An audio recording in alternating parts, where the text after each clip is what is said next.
আমাদের কাছে যেটা খবর, একটা জায়গাতে অন্যান্য প্রার্থী, অন্য বিরোধী দলের প্রার্থী বা কিছু নির্দল হয়তো সেখানে উদ্যোগ হয়েছে, সে ব্যাপারে আমাদের কাছে কোনো সঠিক তথ্য আসেনি। কিছুক্ষণ পর হয় সেটা নির্বাচন কমিশন যেটা জারি করবে সেটা থেকে আমরা জানতে পারবো। আচ্ছা, কিছুক্ষণ আগে আগরতলা পৌর নিগম সর্বশেষ চিত্রে 3টি পর্যন্ত রিটার্নিং অফিসার জানিয়ে দিয়েছেন যে 8 জন মনোনয়নপত্র প্রত্যাহার করে নিয়েছে। সরাসরি আপনাদের দলের বিরুদ্ধে অভিযোগ, আপনাদের দলের বিধায়কদের বিরুদ্ধে অভিযোগ, তারা হুমকি দিয়েছে। দুজন ক্যান্ডিডেট সরাসরি সংবাদ মাধ্যমের মুখোমুখি হয়ে বলেছেন যে তাদের বাড়িতে প্রায় 50-60 জন লোক গিয়ে বাধা সৃষ্টি করেছে, দুটোর সময় তিনি এসে মনোনয়নপত্র প্রত্যাহার করেছেন। দল এই বিষয়টাকে কিভাবে দেখছে? এক নম্বর 2, আপনাদের একজন ক্যান্ডিডেট সরাসরি বিপরীত দলের ক্যান্ডিডেটকে হুমকি দিয়েছে, তার একটা অডিও ভাবে অডিওটা অন্য মাধ্যমে পৌঁছে গেছে। এটা কি আপনারা দল এটা মেনে নেন কিনা? যদি এটা আপনাদের কাছে সত্যতা হিসাবে প্রমাণ হিসাবে কেউ নিতে চায়, আপনারা ব্যবস্থা নেবেন। যাদের কথা বলছি, যারা অভিযোগ করছেন, তারা এই অভিযোগ থেকেই রসদ সংগ্রহ করে রাজনীতির ময়দানে জীবিত আছেন। তাদের টিকে থাকার অন্য কোনো রাস্তা নেই। অডিও ভিডিও ফুটেজ কি আছে সেগুলি নিয়ে পুলিশের কাছে যেতে পারেন। আর সন্ত্রাস, প্রাক নির্বাচনী সন্ত্রাস বা নির্বাচনোত্তর সন্ত্রাস, এইগুলি নিয়ে আর কথা বলে লাভ নেই। এ রাজ্যের মানুষ জানে, মানুষ দেখেছে। এ রাজ্যের পঞ্চায়েত নির্বাচনে কি হতো সেগুলি সবাই জানেন। এই নগরের নির্বাচনে কি হতো তাও আপনারা সবাই জানেন। আমাদের ভারতীয় জনতা পার্টির কার্যকর্তারা কোথাও কাউকে হুমকি দেননি। তবে নগরের মধ্যে আছেন, পাশাপাশি বাসিন্দা এমনও আছেন অনেক প্রার্থী, ব্যক্তিগত সম্পর্ক আছে, কথাবার্তা বলতেই পারেন।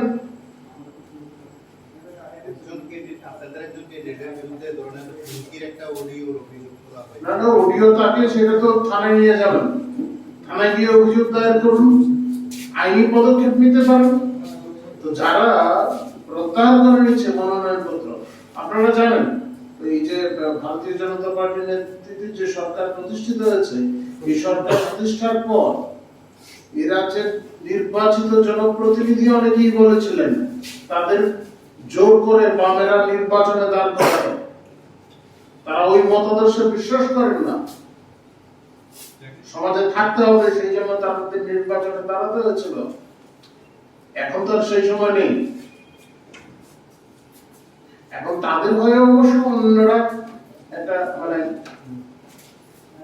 মানে যুদ্ধক্ষেত্রে অগ্রণী সৈনিক হিসাবে থাকেন না, অনেকেই আছেন, তাদের হয়ে অনেকে আছেন। আমি তাদের নাম নিতে চাই না, অগ্রণী সৈনিক হিসাবে যারা আছেন থাকুন, আমাদের কিছু যায় আসে না। তাতে ভোটের বাক্সে সব দেখা যাবে। আগে আপনাদের পক্ষ থেকে জানানো হয়েছিল মেয়র হিসেবে কাউকে ঘোষিত করা হয়নি, বলা হয়েছে সত্যি কথা। কিন্তু এখন তো উঠে এই চর্চা হয়েছে কি মেয়র পদের আমাদের মানে ভারতীয় জনতা পার্টি এই সংস্কৃতিতে বিশ্বাসী না। যারা নির্বাচিত হবেন তারা নিজেরাই ঠিক করবেন, দলে ঠিক করবেন যে এটা আমাদের কোনকালেই প্রথা ছিল না। যে বৈঠক সংগঠিত হয়েছে সেখানে আমাদের দেশের ঘনিষ্ঠ প্রধানমন্ত্রী, যশস্বী প্রধানমন্ত্রী সেখানে উপস্থিত ছিলেন। আমাদের সর্বভারতীয় সভাপতি জেপি নাড্ডাজি সেখানে উপস্থিত ছিলেন। প্রাক্তন সভাপতিরা আমাদের অমিত ভাই সাহা, রাজনাথ সিং এবং নীতিন গডকরিজিও সেখানে উপস্থিত ছিলেন। বাকি সমস্ত প্রদেশের অনেকেই ভার্চুয়ালি সেটা যুক্ত হয়েছেন। আমাদের রাজ্যেও আমাদের রাজ্যের মাননীয় মুখ্যমন্ত্রী, আমাদের কেন্দ্রীয় মন্ত্রী, আমাদের রাজ্য সভাপতি আমাদের এই পার্টি অফিস থেকে ভার্চুয়ালি ন্যাশনাল এক্সিকিউটিভ মিটিং এ সেখানে সংযুক্ত হয়েছিল। সেখানে আমাদের সর্বভারতীয় সভাপতি উনার যে স্বাগত ভাষণ, সেই স্বাগত ভাষণে আমাদের দেশের বরিষ্ঠ প্রধানমন্ত্রী নরেন্দ্র মোদীজি ভূয়সী প্রশংসা করেন এবং সারা দেশবাসীর সামনে রাখেন যে এই কোভিড ভ্যাকসিন আজকে পোলিও মুক্ত ভারতবর্ষ করতে প্রায় 20 বছর সময় লেগেছে, কিন্তু এই করোনার ভ্যাকসিন 8 মাসের মাথায় করোনা ভ্যাকসিন নির্মাণ করে এবং 100 কোটির উপর আমাদের এই ভ্যাকসিনেশন কার্যক্রম করেছে। আমাদের ত্রিপুরা রাজ্যেও পিছিয়ে নেই। উনি আমাদের রাষ্ট্রীয় সভাপতি, আমাদের দেশের এই বলিষ্ঠ প্রধানমন্ত্রীকে ধন্যবাদ জানিয়েছেন। সবচেয়ে আরো বেশি ধন্যবাদ জানিয়েছে বিগত বছরের মার্চ মাস থেকে নভেম্বর মাস 2021 অব্দি প্রধানমন্ত্রী গরিব কল্যাণ যোজনার মাধ্যমে ফ্রি রেশন ব্যবস্থা আমাদের বলিষ্ঠ প্রধানমন্ত্রী করেছেন, তার জন্য ওনাকে ধন্যবাদ জানিয়েছে। সেখানে সাংগঠনিক কিছু প্রস্তাব গৃহীত হয়, আমাদের রাজনৈতিক প্রস্তাব, সাংগঠনিক প্রস্তাব সেখানে উপস্থাপন করা হয় এবং সেখানে সমর্থনে সেখানে আলোচনা করা হয়।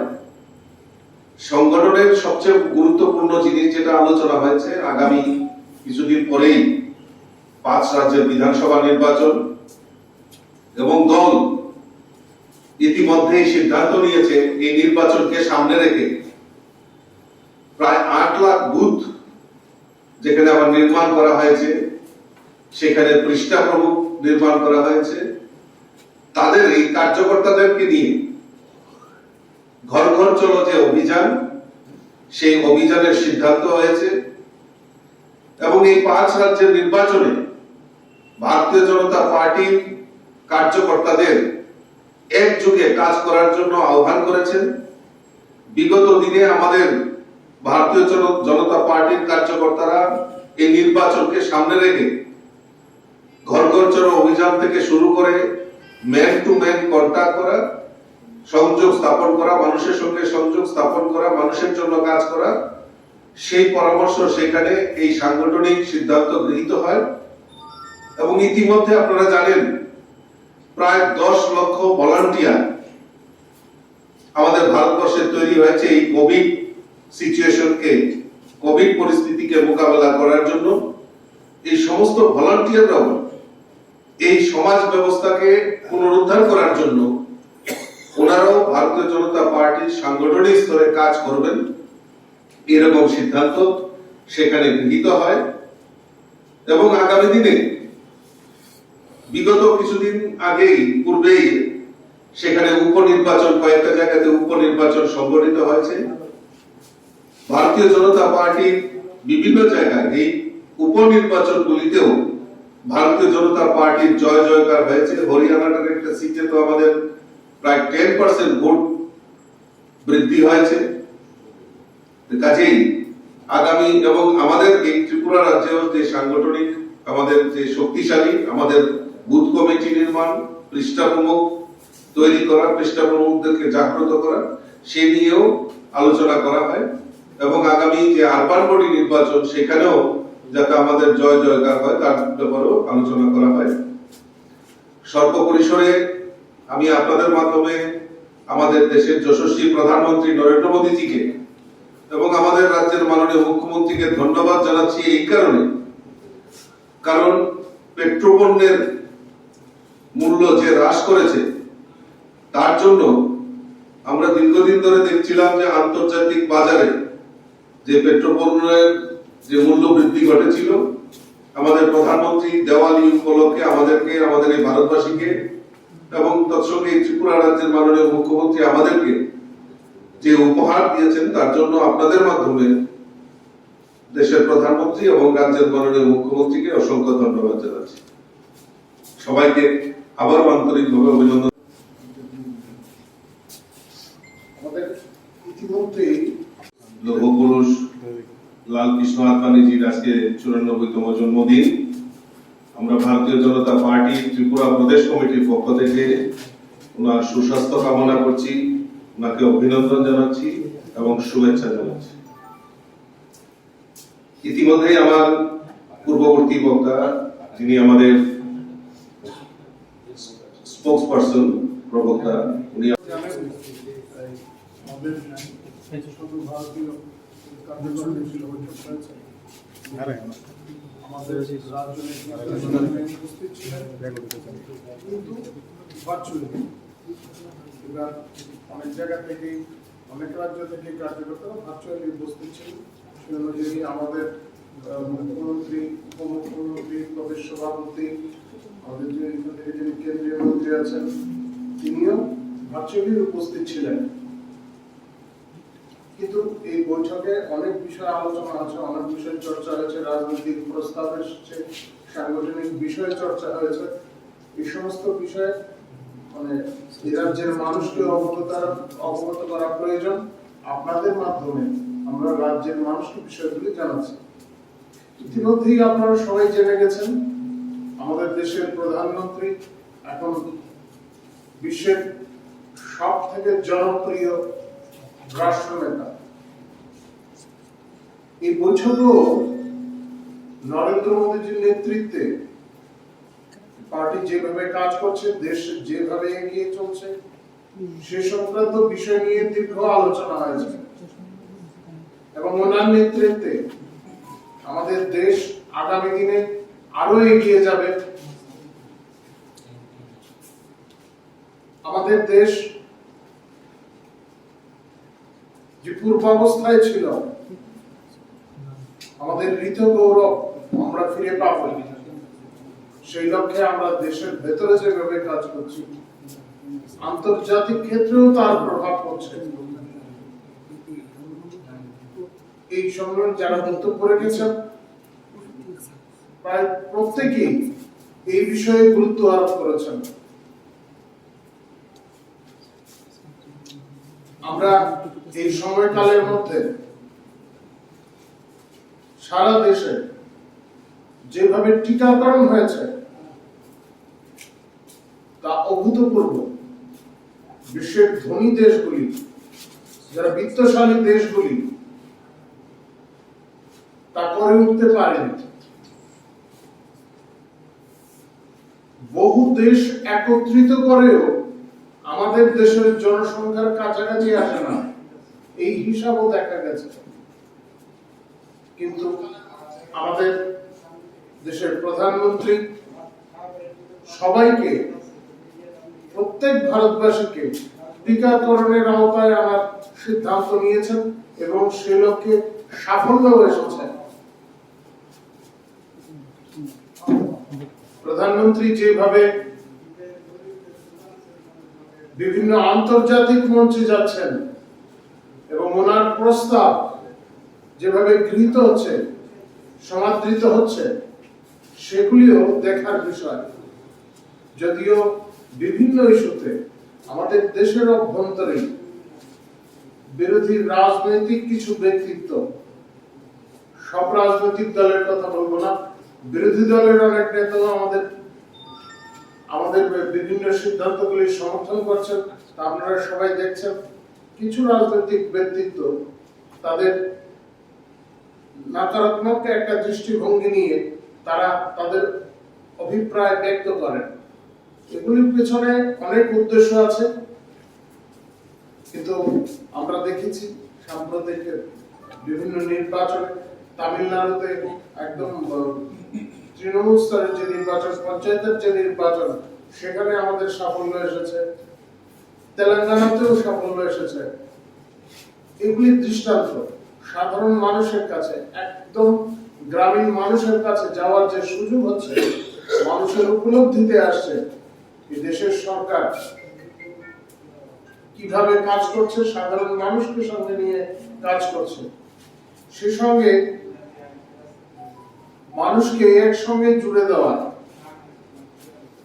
আত্মীয়তার ভাব নিয়ে ভারতীয় জনতা পার্টির কার্যকর্তাদের কাজ করার মতো বিষয়গুলিও এখানে উঠে এসেছে। আমাদের কিছু সাংগঠনিক সিদ্ধান্ত হয়েছে এই বৈঠকে। আমাদের রাজ্যের সহসভাপতি রাজীব ভট্টাচার্য মহোদয়, উনি আপনাদের সামনে সাংগঠনিক সিদ্ধান্তগুলির বিষয়ে আমাদের বিস্তারিত ব্যাখ্যা করবেন।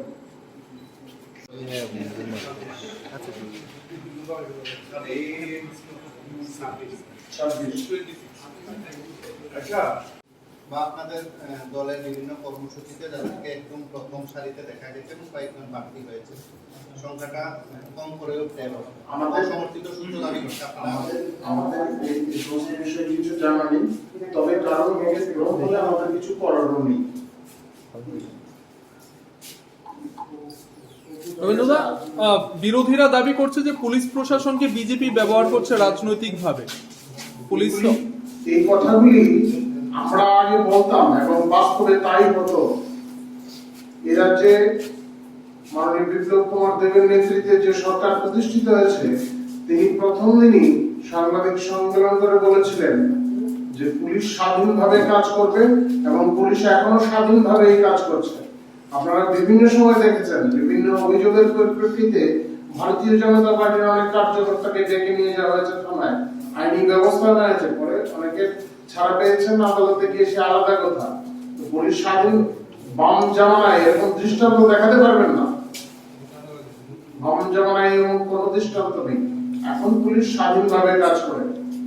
আরেকটা, বিরোধী প্রার্থীরা ঘর ছাড়া মানে আত্মগোপন করে থাকতে হচ্ছে ভয়ে, সেটা নিয়ে কি রিঅ্যাকশন? ওনারা আত্মগোপন করে কেন আছেন ওনারা জানবেন। এই ধরনের কোন পরিস্থিতি নেই। তাদের তো মানে তারা পালিয়ে থাকা ছাড়া তাদের কি রাস্তা আছে বলুন তো আপনি? বাম যারা বাম প্রার্থীরা তাদের নির্বাচনে লড়ার অধিকার আছে?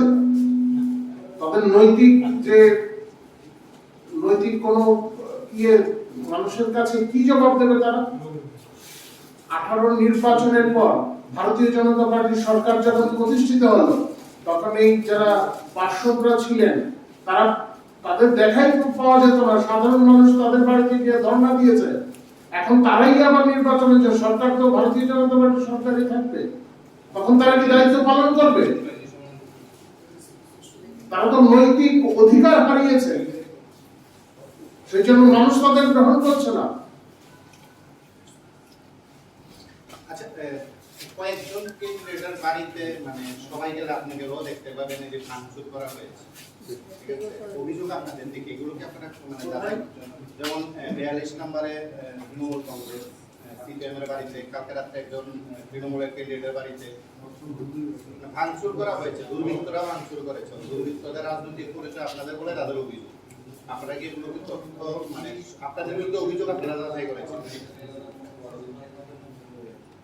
ভারতীয় জনতা পার্টি সন্ত্রাসে কোনো সময় বিশ্বাস করে না। ভারতীয় জনতা পার্টি 2018 আগে যদি আমরা দেখি মাত্র 1.5% ভোট ছিল, কিন্তু 2018-তে ভারতীয় জনতা পার্টি সরকার প্রতিষ্ঠা হয়েছে। পশ্চিমবাংলায় থেকে বহিরাগতরা এসে এই ত্রিপুরা রাজ্যে একটা অশান্তির বাতাবরণ তৈরি করার চেষ্টা করেছে। এটার মূল লক্ষ্য হলো পশ্চিমবাংলায় সদ্য যে বিধানসভা নির্বাচন, এই নির্বাচনোত্তর যে সন্ত্রাস, ভারতীয় জনতা পার্টি শয়ে শয়ে কার্যকর্তা সেখানে খুন হয়েছেন, শয়ে শয়ে কার্যকর্তা বাড়ি ঘর ছেড়ে পালিয়েছেন, বহু দোকান পাট যা ছিল সমস্ত কিছু বন্ধ করে দেওয়া হয়েছে। এই ত্রিপুরা রাজ্যে বহিরাগতরা এসে, এটা কোন সংস্কৃতি যে ত্রিপুরা রাজ্যে এসে আমাদের আরাধ্য দেবতা সীতা মা সম্পর্কে কুরুচির মন্তব্য করা? এইটাই ইঙ্গিত করে যে ত্রিপুরা রাজ্যে কোন রকম ভোট টোট নয়। কারণ ভারতীয় জনতা পার্টি এই ত্রিপুরা রাজ্যে ক্ষমতায় এসেছে, আমরা জানি যে ভারতীয় জনতা পার্টির 11 জন কার্যকর্তাকে বলিদান হতে হয়েছে এই ত্রিপুরা রাজ্যের বুকে। বহু কার্যকর্তার মিথ্যা মামলা চাপিয়ে দেওয়া হয়েছে, বহু কার্যকর্তাকে বাড়ি ঘর থেকে পালিয়ে বেড়াতে হয়েছে। বহু সংগ্রামের পর ভারতীয় জনতা পার্টি আজকে ত্রিপুরার যে ক্ষমতায় এসেছে, আর বহিরাগতরা এসে ওই সারদা নারদার টাকা 30 লক্ষ টাকার প্লেন ফেয়ার দিয়ে ত্রিপুরা রাজ্যে চার্টার প্লেন এনে এই ত্রিপুরা রাজ্যে আবার অশান্তির বাতাবরণ তৈরি করার চেষ্টা করছে।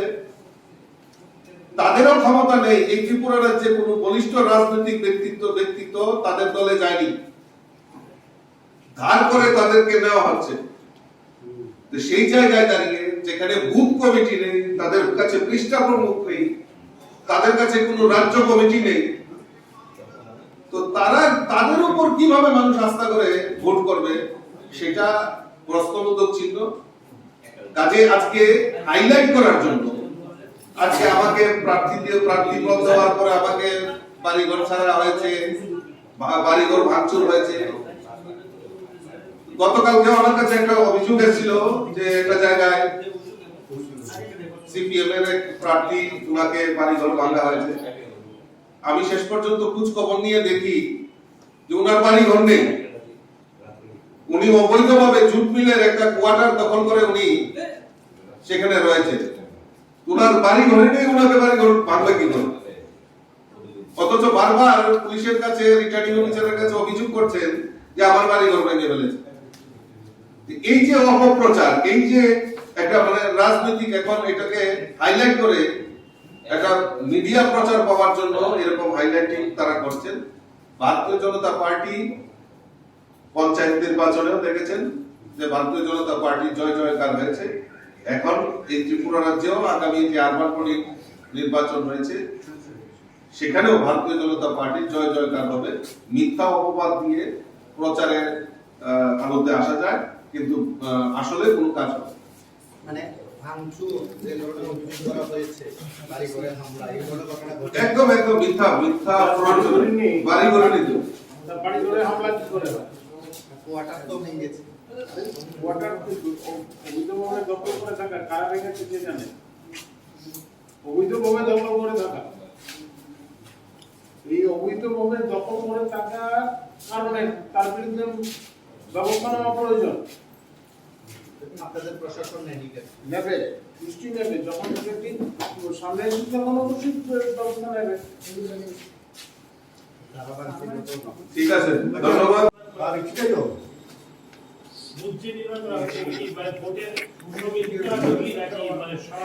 হয়ে গেছে বুথ কমিটি, বাকি কিছু হয়ে গেছে অল্প বিস্তর, সেগুলি 25 ডিসেম্বরের মধ্যে সম্পন্ন করা হবে। কিভাবে 6 এপ্রিলের মধ্যে 2022-এর 6 এপ্রিলের মধ্যে পৃষ্ঠা প্রমুখের যে কাজ আছে, পৃষ্ঠা প্রমুখ চয়ন করা এবং দায়িত্ব দেওয়া, সেগুলি কাজও সম্পূর্ণ হয়ে যাবে। আগামী 22 মে থেকে প্রত্যেক বুথে প্রধানমন্ত্রীর যে মন কি বাত আছে তা শোনার জন্য কার্যকর্তারা, বরিষ্ঠ কার্যকর্তারা যারা আছেন, স্থানীয় বিশিষ্ট লোকজন যারা আছেন, তারা যাতে বসে সেখানে মন কি বাত শুনতে পান, তার মতো একটা উপযুক্ত ব্যবস্থা করা হবে। এবং এই কয়েকটা সিদ্ধান্ত আছে, এটা সারা দেশের সঙ্গে আমাদের বিষয়গুলিও এখানে এসছে। কারণ যদি কিছু আসবে কি প্রচার 10 তারিখে এরকম প্রয়োজন হবে বলে